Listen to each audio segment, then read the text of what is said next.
Nabi sidih bunuh Balan jajalan hutan bitara sekitaran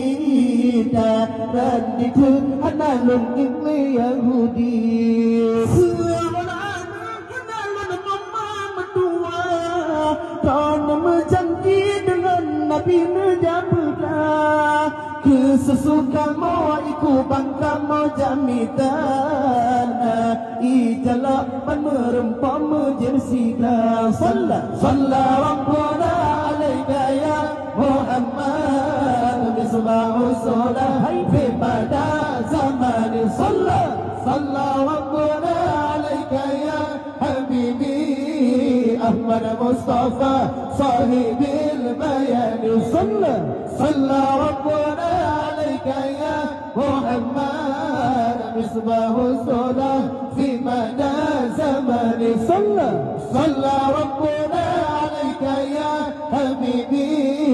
Ahmad Mustafa sahibil bayani